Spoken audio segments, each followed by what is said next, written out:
Full House tonight at 6:30 on ATV.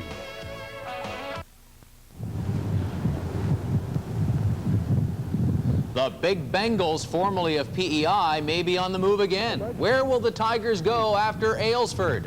It's a cat's life tonight, live at 5. Now, from the ATV News Center at every city and town in the Maritimes, this is the ATV Evening News, live at 5. Good afternoon. It's Wednesday, October 26th. I'm Heather Proudfoot, standing in for Nancy Regan, who's working on assignment. And I'm Paul Meunier, and welcome to the midweek edition of Live at 5. And you could say we have a powerful show tonight as we make the draw in our Power Smart contest, along with these stories from ATV reporters who are working around the Maritimes.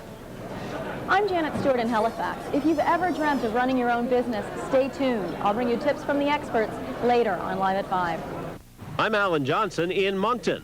Two of the country's most successful pizza franchises are headquartered right here in the Maritimes. We'll show you some of the secrets of doing business from our region coming up on Live at 5.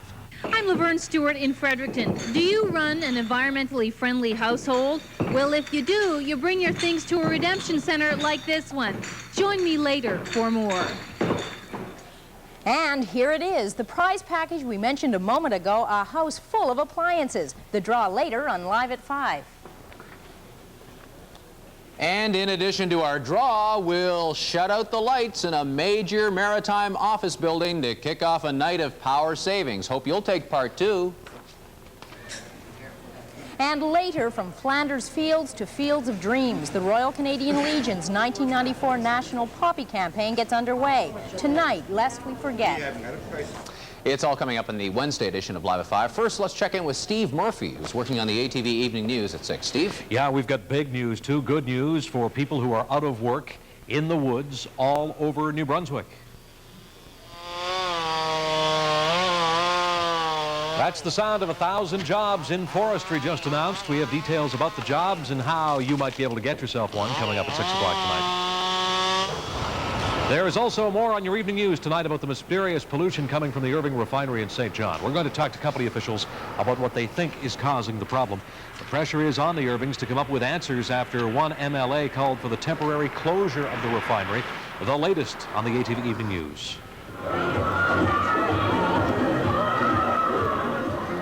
And police across the region are getting ready for increased rowdyism. It's Halloween, of course. Police departments all across the region will have a few tricks of their own to stay on top of crime. The story's coming up at 6 o'clock. Right now, it's time for our first fast look at the maritime weather forecast. Here's meteorologist Steve Weigel in the ATV Weather Center. Steve, scatter showers have already started in some areas and will spread to most areas of the Maritimes overnight. Tomorrow, those showers taper off and then clearing by the end of the day. I'll give you the latest later in the show. Steve. All right, the Weigel weather at 5:30, then at 6 o'clock, all the day's top stories, including a Maritime Fire Department answering its critics. The St. John Fire Department has taken heat over its handling of a rooming house fire. Killed 4 people in the port city, and some say impending staff cuts may have hurt the department's ability to save lives. The latest ahead tonight at 6. Right now, it's back to Heather and Paul on Live at 5, guys. Thank you, Steve. And first at 5 tonight, ever dreamed of owning and running your own business? Many people do think about that all the time. However, not many people act on it. However, tonight we are going to meet some Maritimers who have become successful entrepreneurs as we celebrate Small Business Week. In these days of corporate downsizing, more and more Maritimers are going it alone, opening their own businesses. But it takes more than just a good business idea to get your own business going. ATV's Janet Stewart has spent the day consulting with experts. She joins us now. Janet, what does it take to strike out on your own? You know, Heather, the number one thing that every single business person I spoke to today told me is that it takes hard work. They say with just the right amount of elbow grease and a little bit of organization, anyone can start making money for themselves. What's step one in starting your own business? Step one is deciding that working for yourself is an option. I don't think it's for everybody. So ask questions, ask accountants, ask lawyers, ask people in economic development. Scott Richards opened his first Subway at 23. 4 years later, he now co-owns 3 of them. I would say that you should do something you're either very good at or something you like. Hopefully it's both, because That's the kind of thing that'll turn a real long week into what feels like a shorter week working for somebody else. At this Entrepreneur and Franchise Expo, you can find a lot of wisdom on what makes the difference between a business triumph and a flop. I've sold businesses to would-be entrepreneurs, and those that failed, I would say, basically not enough owner sweat equity, which means that the owners aren't prepared to put in the time and the effort to make their businesses successful. Bruce Tinkham helps people choose which franchise is right for them. He says buying a franchise doesn't have to be expensive. You can invest as much as $300,000, but yes, we have franchises where you can actually start a business for as little as $30,000, including everything. But how do you raise that money? Well, the first thing we're going to look for is a business and financial plan. Once we've got that in place, then we can talk about the financing aspect of it. It's very tough to get financing these days, and if you don't have every answer to the questions the bankers are going to ask, you won't get the financing. In the end, Richard says the hard work is all worth it. You like working for yourself? Yeah, I wouldn't trade it for anything.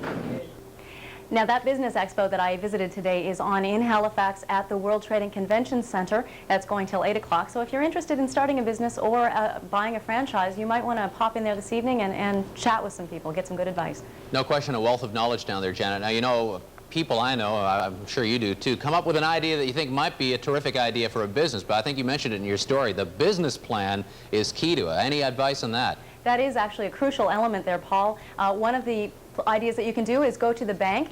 The bank they have major forms that you can fill out. They make it easy for you. Also, the Federal Business Development Bank, a government department, can help you as well. Right, I guess they offer some courses occasionally. Thanks, Janet. So you might want to check out a few courses. Certainly want to be informed before you take the plunge, but many people say it's an exciting way to make money. Heather? Thanks, Paul. And still on the theme of business success, we thought we'd show you some of the region's best examples of how it's done properly. Along with that, some secrets on how to stay ahead of your competition. Live at 5's Alan Johnson has some answers tonight. Alan. Hi, Heather. You know, I spoke to people from two of the largest pizza chains in the entire country today, and both of them are headquartered right here in our own region. You know, I assume you don't put the sauce out here so you have something to grip by. Nice little crust. Once it's cooked, you need a little something to hang on to on the edge. Carlos Torrealba is showing me how to make a good pizza.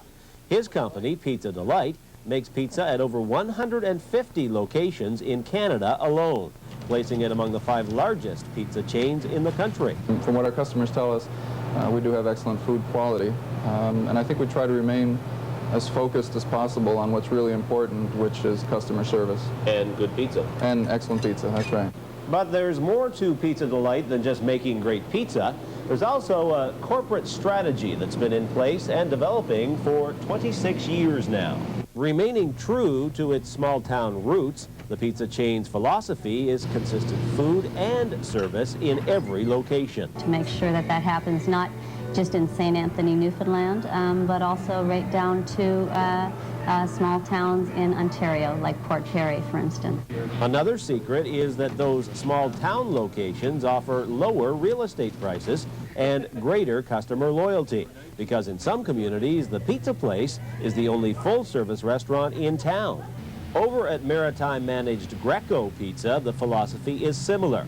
Its headquarters is located in Truro, Nova Scotia, but it's now on the verge of expanding into Quebec. Right now, the pizza business is very competitive, but we've built our niche in that market. Our strongest stores, and I think with any business, the strongest attribute is going to be the owner-operator, and our success has been built by the people that operate our stores. So, Heather, it appears that Maritimers really love their pizza, and maritime entrepreneurs are really overzealous, you might say, about buying into these maritime-centered chains, the two of them here. After all, they're two very young franchises. We had Pizza Delight opening up in '68, and then Greco came along in 1977, and both have shown remarkable growth. Yeah, now, Alan, you mentioned Greco's expansion into Quebec. I understand there is an even more innovative expansion on the part of Pizza Delight in the works. Certainly an ambitious expansion underway for Pizza Delight. They are expanding into the United Arab Emirates in Dubai. Wow. in Dubai, of That's all impressive. places. Yeah, 5 stores they're hoping to have open there within 2 years, and another 15 within 5 years. So pizza overseas, why not? Okay, thanks very much, Alan. Okay. Now, while building up or buying into a franchise does offer lots of opportunity, the family-owned independent business remains a critical part of the maritime economy, and there are many who still believe that's the way to go. Meet now one family business that's doing okay, thank you, up against the big guys in the cutthroat video rental business. So, how to succeed in business? Why not plot to include the family? Family businesses are still alive and well, in a league of their own, actually. Family run and operated. Our 3 oldest, well, I guess still children, I would call them, in their late 20s, are now on their own way, but the business basically put them through university, gave them part-time jobs, and they worked here with us. Dave Tanner started his Halifax video business 14 years ago. He computerized even during the dawn of the video rental business. I'd say got in there first and really jumped the gun on the market and got a really great foothold before the franchise even discovered that Nova Scotia existed. Of all the gin joints in all the towns in all the world, she walks into mine. Indeed, making sure the customer picks your joint over all the others is part of the niche marketing independent entrepreneurs must employ, as well as service. The other thing we've done is try to find a niche in the old movie market. We don't sell off the good older movies. When we find a copy, we keep it in our collection. And Dave's entire family works or has worked here. Our niece works here now. We've had my brother and his wife. We've had different family members and friends working here when they needed work, which I think has been a real benefit.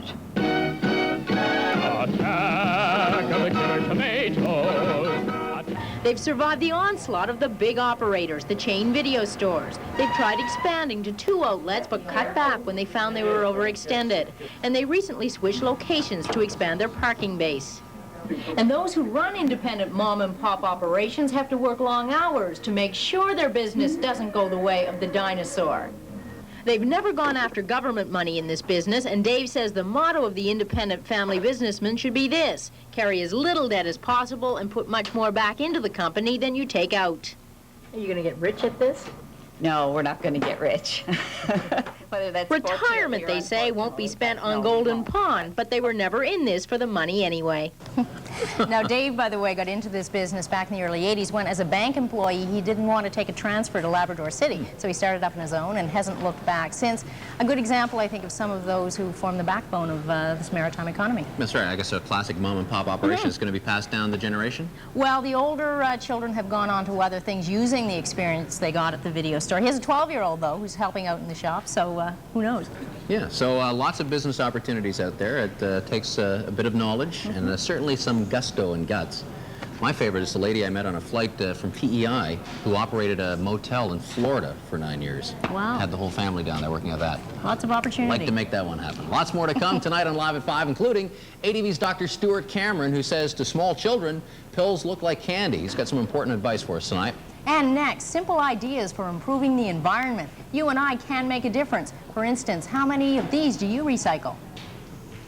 When the recycler comes along to pick it up, that he's able to clearly identify what's in here. He can look through there without opening the bag, and he can clearly identify that these are recyclables. What happens to this stuff once you put it in your blue bag? The story when Live at 5 returns.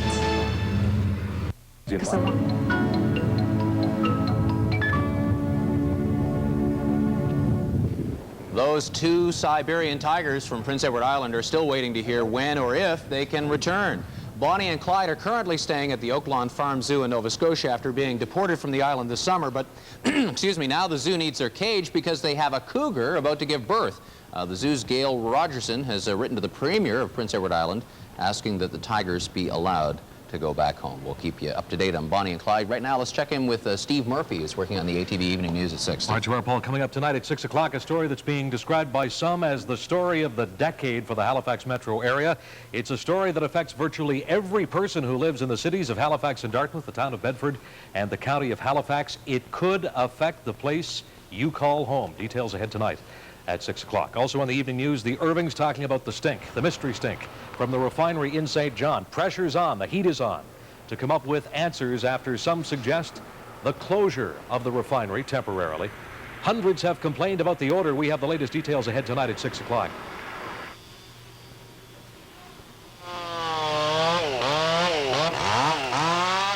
Jobs, and lots of them in New Brunswick. 1,000 people expected to get jobs in the forestry industry after a big announcement today.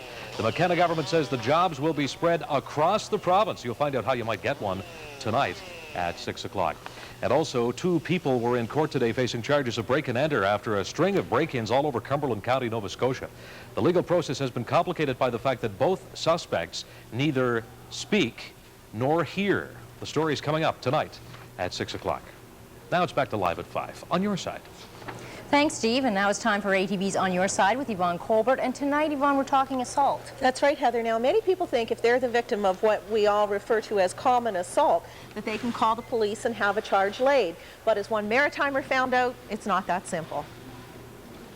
Cab driver for what, 15, 16 years? I mean, I never had a problem with a cab driver before. But Kim Ellis said she had a big problem on October 19th when she got into an Armdale cab with a friend and her 7-year-old son, Cody. Kim alleges the cab driver slapped her son's hand when he used the automatic switch to put his window down. I didn't even have a chance to tell him the address where we were going. It happened so fast, like not even 5, 6 seconds. Boom, it happened. So Kim called Armdale Taxi and complained. She also called the Halifax Police Department, expecting they would lay charges. They wouldn't. In most cases, we will take a report from the person involving the assault. We will make sure it's documented, and then we will refer that person to the law courts in relation to them laying their own charge, and it would be a private prosecution with the individual and going to the courts themselves. That's what was done in Kim's case. She was directed to the clerk of the court's office and filled out a statement of complaint for a private prosecution. If you come in and you told me that another adult assaulted you, I would provide you with this document here. You would fill it out, sign it, and list the names of the witnesses on the bottom part of it here. And in addition to that, I would also give you an information.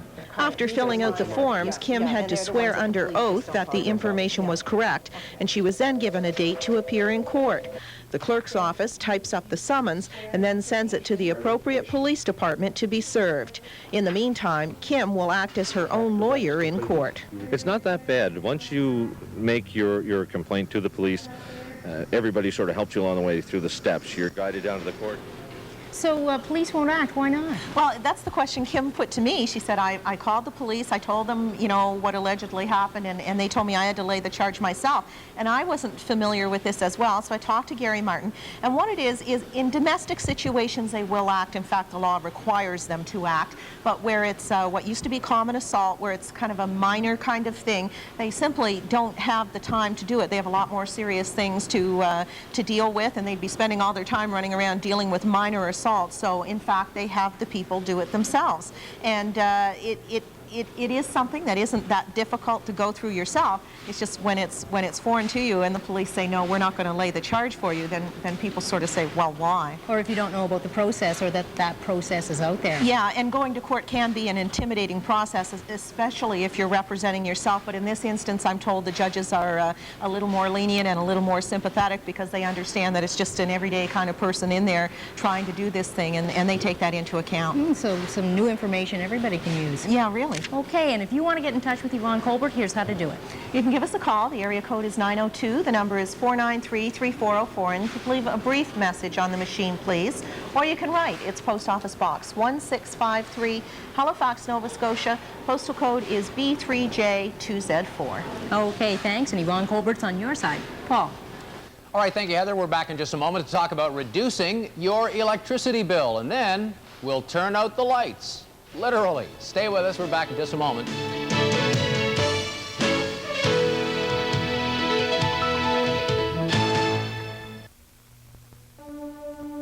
To perfect the all-new 1995 Monte Carlo, we spent countless hours just adjusting the audio controls.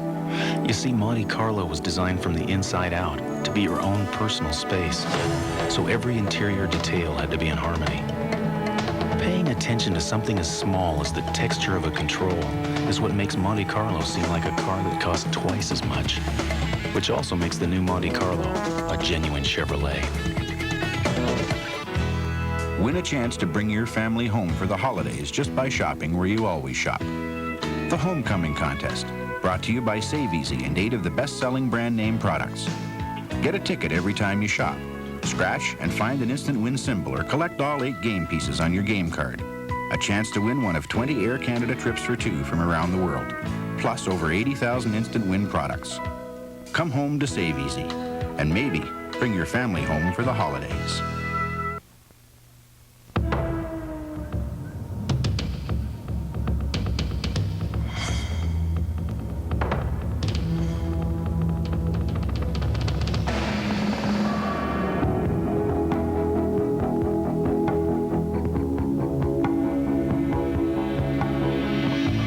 Headlights to taillights, mufflers to spark plugs, tires to transmission fluid, inside, outside, top to bottom.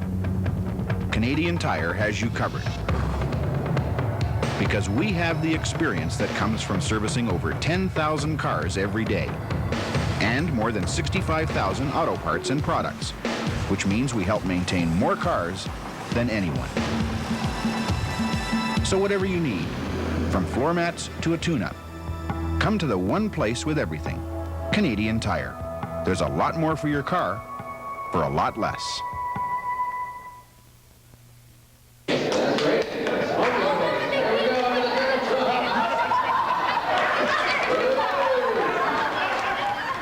It was a fun-filled morning for me. Representatives from Nova Scotia Power, the cities of Halifax and Dartmouth, Bedford, and Halifax counties, they took part in the Power Smart Breakfast and a skill testing race, as you can see, to insulate and do a number of other Power Smart functions. Congrats to the city of Dartmouth, as they had a terrific time this morning. We're going to talk to some Power Smart people in just a moment, but first... Well, tonight's the night, folks. This month, our Power Smart expert, Cindy Locke, has been on hand to answer your questions on conserving energy and to help shrink your power bills. Well, the time has come, and Cindy's all set to turn it all off to meet the Power Smart Challenge. Well, after all the anticipation and excitement, it's finally here. No, not Christmas, but the next best thing, Power Smart Night. And it's time for you to do your part. So turn it off. Turn it all off. For the 4th year, Nova Scotia Power is asking Nova Scotians to participate in Power Smart Night. And you outside Nova Scotia can do your part as well. We're hoping to save 100,000 kilowatt hours by 10 o'clock tonight. Since there's no time like the present, start by turning off all unnecessary lights, equipment, and appliances. Oh yeah, and don't forget to turn your thermostat down. Now, I don't need this, and I don't need this. There are several ways to spend your cozy evening. How about a nice romantic takeout dinner for 2 by candlelight? Me, I fired up the old wood stove, and I'm going to read a book with my date for the evening, my cat, Boo. Have a happy and cozy Power Smart night. All right, good job by Cindy Locke, and we'll talk to her a little bit later. Right now, I want to talk to Ann Cosgrove from Nova Scotia Power. Welcome to Live at 5. Thanks, Paul. It's been a pleasure working with you this month, and I know Cindy's learned a lot, and we've all learned a lot from the number of Power Smart tips that we've had. Let's talk about the night. This is the big night. This is the culmination of a month-long campaign. We're asking everybody to turn out their lights and any other things that consume electricity that aren't necessary to be on, right? That's right.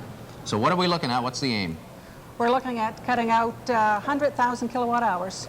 And what did we hit last year? It was... We looked for 50,000 kilowatt hours, and we got 100,000 kilowatt hours. So we thought we'd stay with 100,000. It seems safe, and if we go over, that's great. So now 100,000 kilowatts, put that into kind of layman's term for us. What does that mean? That would mean 100,000 kilowatt hours would power Sackville, Nova Scotia, for 2 hours. A large bedroom community of the Halifax metro area. Well, quite impressive, 2 hours. So if a lot of people turn out their lights now, I mean, you can actually register at those control centers that Nova Scotia Power has, how much power is actually being consumed, That's right. All right, well, that's pretty exciting. We'll have the results of that, by the way, on the late night news and, of course, again tomorrow. Now, right now, we're going to get involved with Power Smart Downtown. This is the Barrington building. The lights, as you saw, just went out. Floor by floor. That's a rather large office building. How much power would that consume? Quite a bit, I guess, huh? Quite a bit. We had some terrific questions from our viewers. Congratulations to everybody who got involved in the contest. There will only be one winner when we make the draw a little bit later, but some fascinating questions. Yes, we had about 2,000 questions. They were faxed in, mailed in, And we're going to try to eventually get back to everybody. All right, you're going to be on hand for the big draw, Oh, certainly. which is coming up very shortly. We're going to take a quick break, but in a moment we will find out which Maritimer has a terrific bunch of household appliances. Back in a moment.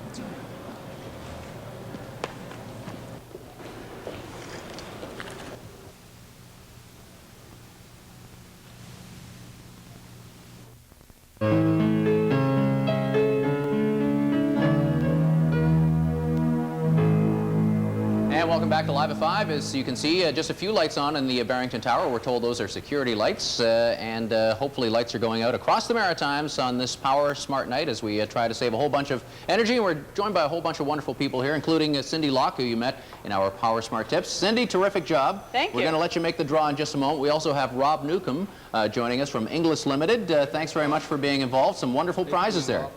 Yeah. What's the value of the appliances? One lucky Maritimer is going to win up to approximately $4,000 in appliances, which is a great deal.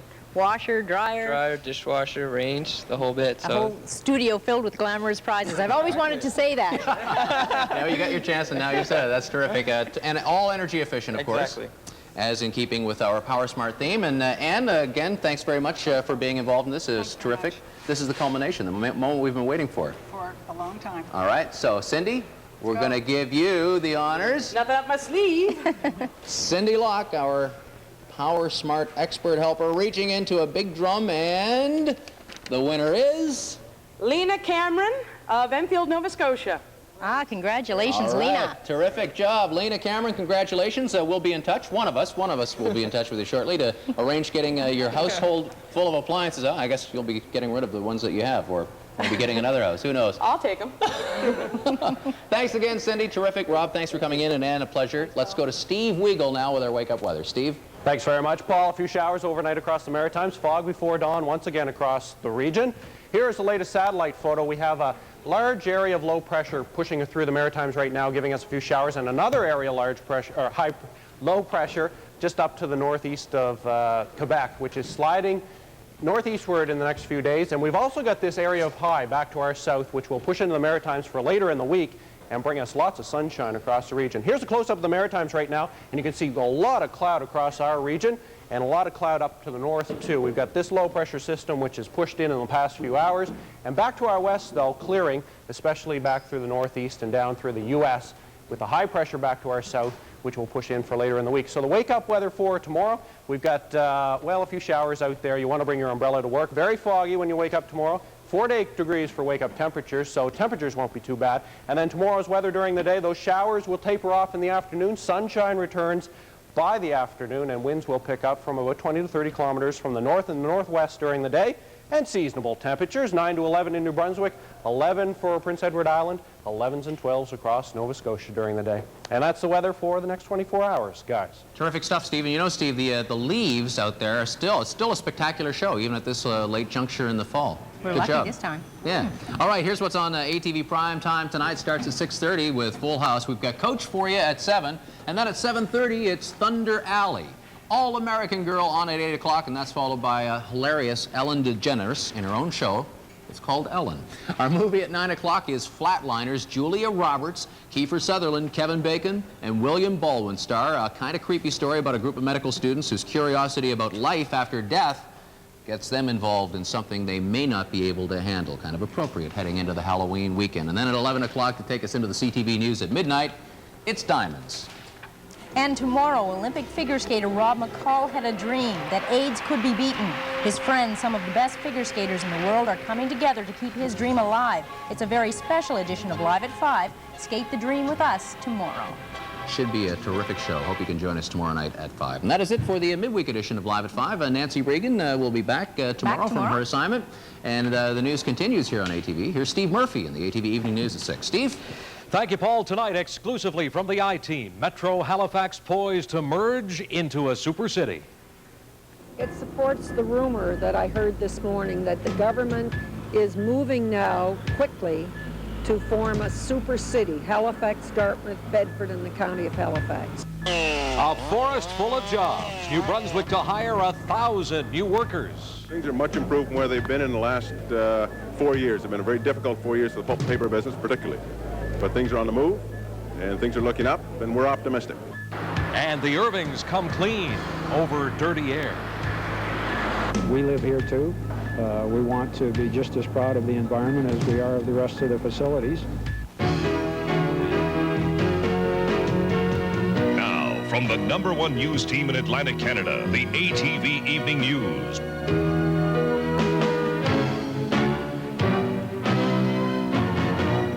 Good evening, I'm Steve Murphy. ATV News has learned the province of Nova Scotia is about to announce the forced amalgamation of Metro Halifax.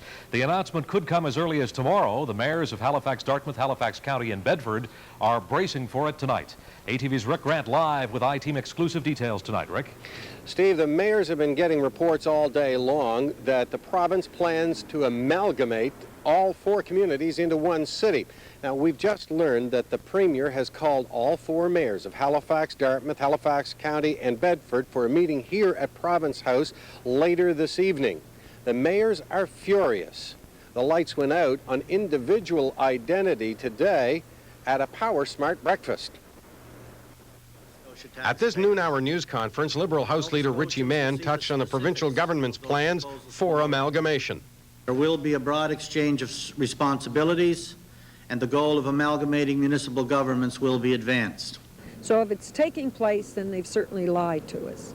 An incensed Dartmouth Mayor Gloria McCluskey called the Deputy Minister of Municipal Affairs the moment she got word and reminded him that the Liberal government said in June that there would be no amalgamation. The Deputy Minister said a lot has changed since June.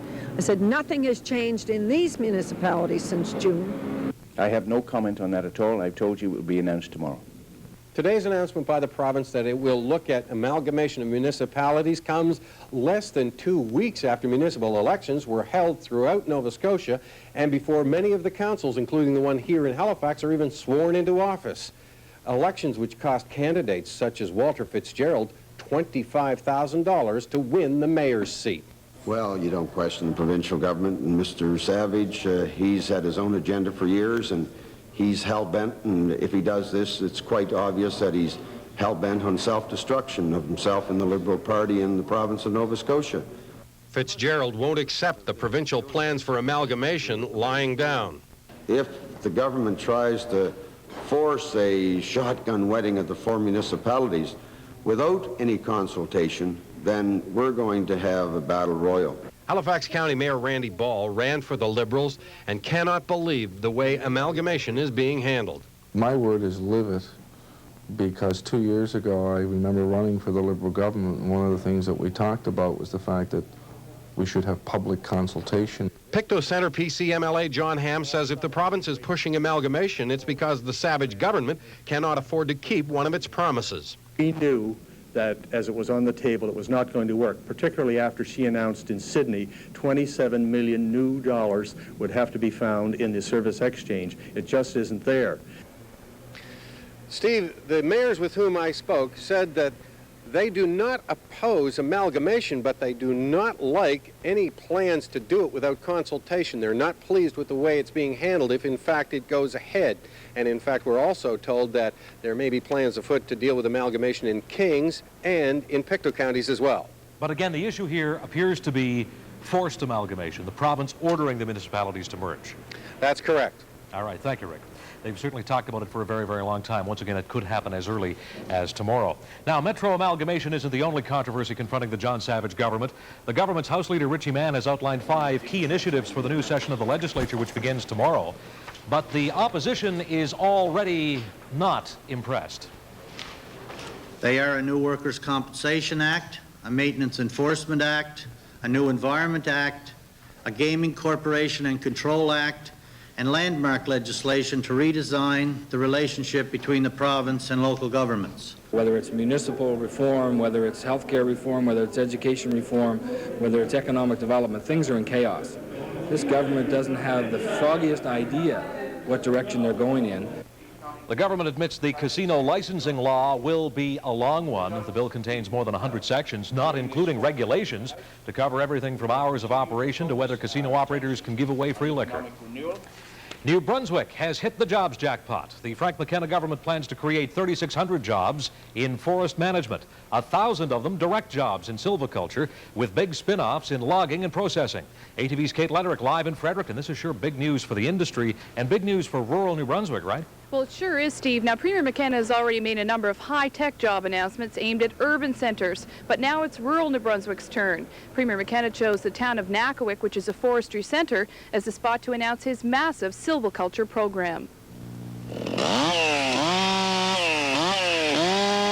Beginning next year in 1995, our Department of Natural Resources and Energy will be investing an additional $10.7 million annually in increased silvicultural activities. That translates into 3,600 jobs over 3 years. More silviculture immediately allows you to cut more wood. Cutting more wood immediately allows more high-paying processing jobs in the mills of the province of New Brunswick. Premier McKenna says some of the jobs will be seasonal, but most will be highly skilled full-time jobs. The majority will require training in silviculture and equipment operation. The Premier says this is going to be long-term, sustainable jobs, and I think that's the thing that the workforce will celebrate. It's been a very difficult 4 years for the pulp and paper business, particularly. But things are on the move, and things are looking up, and we're optimistic. You think it's going to be more jobs for New Brunswickers? Yes, no question about it. The St. Anne Nakawik Mill, which is just behind me, is poised for a major expansion. It's just one of the companies that will benefit from today's announcement. The mills are hiring back, and they're looking at expanding, and it's not only good news for people in the pulp and paper industry or the lumber industry, it's good news for anyone in New Brunswick because there's all those spin-off jobs. I think it's going to help. Hopefully it helps everyone down within the industry and everything. So it's good news? We hope so, anyway. This is an expensive program, but Natural Resources Minister Alan Graham says for every $10 million they invest, they'll see $40 million in economic benefits. In Nakawik, Kate Lederick, ATV News. A rare public apology from the Irvings tonight. It follows a flood of complaints about the bad air in St. John this week. ATV's Sally Cummings is standing by live in the Port City. An apology from the Irvings sounds like a first. That's right, Steve. In a two-page press release issued this afternoon, Irving Oil did apologize for any concerns that were raised during a routine maintenance shutdown a couple of weeks ago. But the company didn't take responsibility full responsibility, that is, for any problems this week. We'd just like to own up to what's happening, and we'd like to help improve it. Irving Oil says it's sorry for unacceptable ground-level emissions during its maintenance shutdown 2 weeks ago. On October 13th, refinery emissions reached twice the environmental limit. In the future, Irving promises to work with the Environment Department on a more proactive basis and inform the public of any possible problems. But the company's still trying to determine the cause of odors last Monday night. I'm not even sure that it was solely the refinery or even that the refinery was actually involved. We had such a heavy, dense fog, and it occurred so quickly that within approximately 15 minutes that it would have trapped whatever was in the air from all of the surrounding industry. I don't accept it, and I don't agree with it. Complaints have poured in from people like Nancy Condon, who was prescribed a new medication today for her breathing problems. Well, it's called chronic and severe asthmatic, and there's many more of us here in the city, but we can't do anything about it. I have no doubt that the air pollution episodes that have been occurring in the past week are making people suffer. Emergency room staff say respiratory problems have been at their peak, but environment officials haven't been able to pinpoint the source of the problem. Even the mayor is having difficulty finding some answers. And I'm trying to get the information on it. It's very difficult because the people, when you contact the Department of Environment, the lines are so busy because of people. Now, in response to all of these calls that the Environment Minister has been receiving today, she moved up the deadline that will require Irving to install new air quality monitors at the refinery to the end of this year instead of giving them until the end of May. All right. How's the smell there tonight? It's not bad, but you Not can bad. smell it here on the east side. All right. Thank you, Sally. Thanks. The fire chief in St. John was on the offensive today, particularly upset over union allegations in the wake of that terrible rooming house fire that killed 4 people last week. ATV's Mike Cameron has that tonight. Friday's fire prompted the union to warn about impending cuts in the department. We feel that we don't have enough coverage now. We don't feel we can do the job at all. with less men. This time, their actions and comments have simply gone too far. Today, Fire Chief Glenn Tate shot back. Tate says response time to the fire could not have been better, that the victims had succumbed to smoke and heat prior to firefighters' arrival, and more manpower would not have made any difference. If planned changes go ahead, there is a potential loss of 12 firefighters from the service. Basically, on a working shift, which normally has 50 firefighters, we would have 3 less. That's the effect.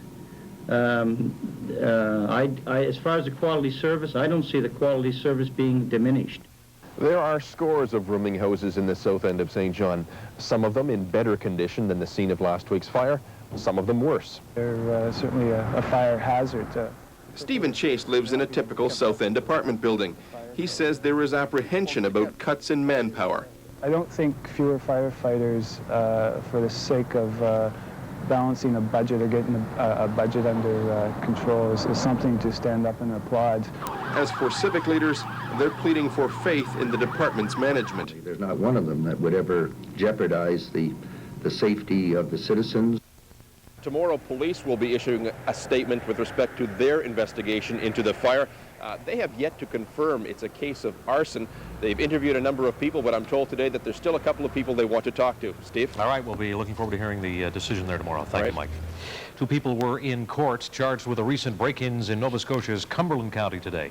They face a total of 15 charges between them. The legal proceedings in Amherst took a long time because the accused needed an interpreter.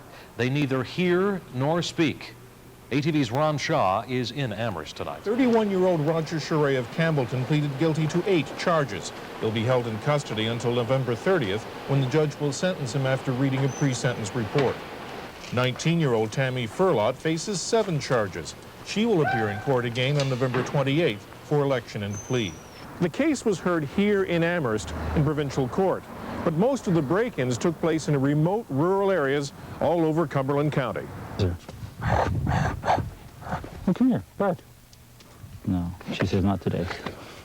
Philip Peterson was surprised when he discovered the burglary at his farmhouse. Sheba does not take kindly to strangers arriving at the house when no one is home. I noticed my camera lens was on top of the couch, and I haven't touched that particular lens in 2 years, and I saw the dust, and I said, what happened here?